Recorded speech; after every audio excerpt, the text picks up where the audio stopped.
Hola, mi nombre es Josué Guevara. En esta oportunidad vamos a hablar un tema muy importante acerca de la autoridad de la Biblia. Eh, Empecemos por el origen y la escritura de la Santa Biblia. El Antiguo Testamento en la Biblia se escribió en hebreo, generalmente llamado hebreo antiguo, que estaba constituido de 22 consonantes. No poseía vocales, sino solamente consonantes.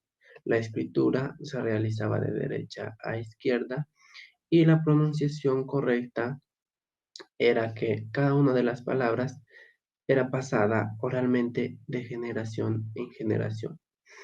El Nuevo Testamento fue escrito en una lengua griega koine, lengua muy difundida en el Imperio Romano en los días de Jesús y de sus apóstoles, ya que se había extendido por todo el Medio Oriente desde fines del siglo IV a.C.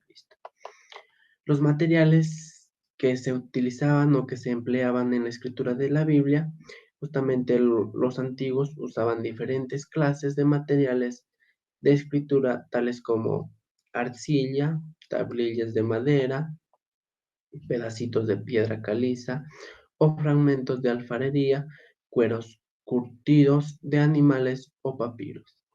Eh, si bien Dios siempre se procuró por la comunicación con el hombre desde el principio, era necesario establecer una comunicación celestial.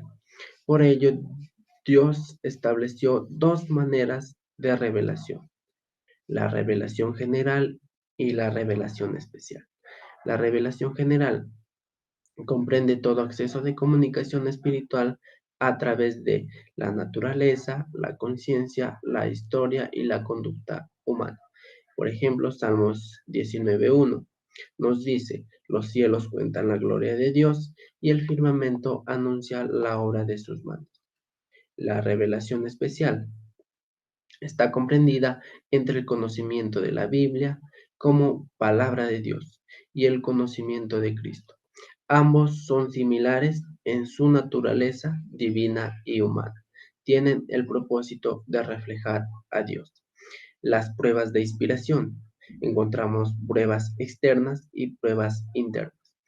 Pruebas externas describen sobre todo aspectos importantes que muestran la obra de Dios a través de ello. Por ejemplo, el cambio producido en la persona, el cumplimiento de las profecías, la duración a través de los tiempos y su legislación insuperable. Las pruebas internas describen con claridad de qué manera la palabra de Dios fue expresada a los profetas de manera directa. Encontramos un ejemplo por la palabra de Dios que vino a Oseas, hijo de Berí, y en los días de Jeroboam, hijo de Joás, rey de Israel. Eh, ¿Cómo se debe estudiar la Biblia? Es necesario estudiarla de forma y esencia, carácter y contenido, análisis, interpretación y aplicación. Es necesario también estudiarla, los autores, las fechas, los lugares de composición, los idiomas originales, la colección, la transmisión y también los testimonios. En principios de estudio de la Biblia es necesario entender el pasaje literalmente y también es necesario entender el contexto. Es muy importante, eh, sobre todo, leer o interpretar la Biblia, ya que es muy importante sabiendo que la Biblia es de origen divino y no una mera corrección de escritos humanos.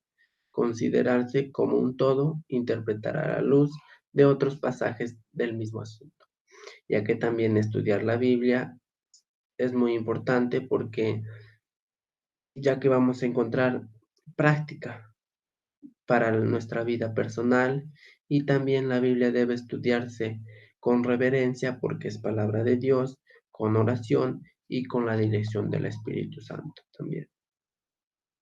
Y es muy importante también tener en cuenta el contexto y los vínculos intertextuales También es importante tomar en cuenta las características de la profecía del tiempo del fin. Por ejemplo, los libros de Daniel y Apocalipsis representan unas series proféticas paralelas que repiten y amplían con rasgos adicionales los eventos que se describen.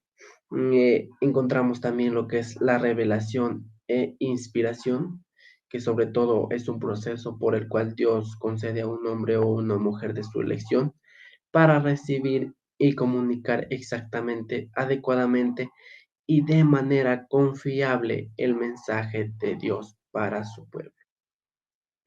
La iluminación, que es también muy importante porque sobre todo se basa como la obra del Espíritu Santo para que el oyente o el lector pueda comprender las verdades espirituales y discernir el mensaje de Dios.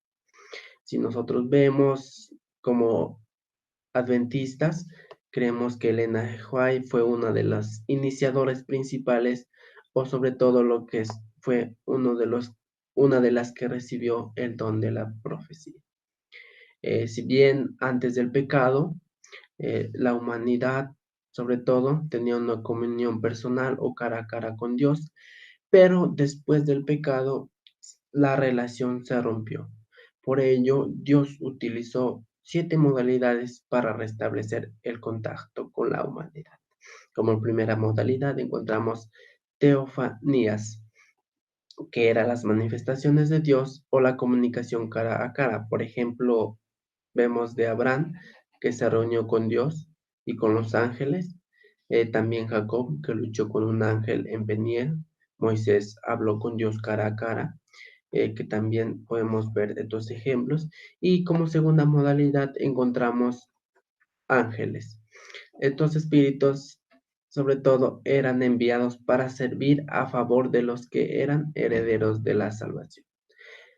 A menudo, sobre todo, llegaban a la humanidad para llevar esperanzas y consuelo para que así la humanidad pueda mantenerse en pie y con esperanza.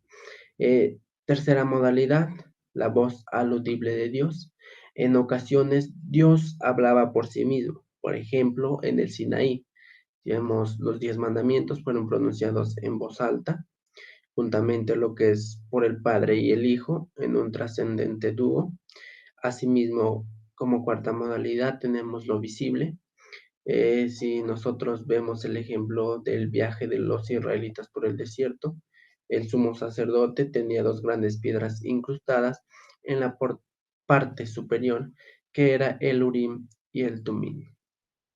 Como quinta modalidad tenemos el azar. En los tiempos del Antiguo Testamento, Dios también se comunicó con su pueblo por medio del azar. Algo parecido entre lo que es elegir un palillo, conocido como un juego. Como sexta modalidad encontramos las visiones abiertas. Dios también utilizaba muy frecuentemente comunicarse eligiendo de manera especial a hombres y mujeres para ser llamados profetas o mensajeros especiales. Y como última modalidad encontramos lo que es los sueños proféticos de noche. En repetidas ocasiones los profetas recibieron mensajes de Dios tanto de noche como de día también. Entonces podemos definir que toda escritura es inspirada por Dios y útil para enseñar, para redarguir, para corregir, para instruir en justicia, a fin de que el hombre de Dios sea perfecto, eternamente preparado para toda buena obra. La Biblia también es la autoridad para el cristiano en relación al sistema de fe y práctica. Cada cristiano será invitado siempre a vivir con y por la Biblia, y este será la prueba que su fe sea afirmada y respaldada con autoridad de Dios. Nosotros como cristianos debemos buscar la verdad, seguirla con deseo, disciplina y amor, ya que las escrituras son reglas de fe, conducta y guía fiel. También las escrituras nos dirigen cada acontecimiento y nos enseñan mucho y podemos aprender muchas cosas también de las escrituras. Asimismo, las escrituras tienen la capacidad de corregirnos en nuestra conducta, que eso es muy importante. Y por último, las escrituras se deben escuchar por medio de otros y recibir lo que es de Dios o el don de Dios. Eso es todo. Muchas gracias.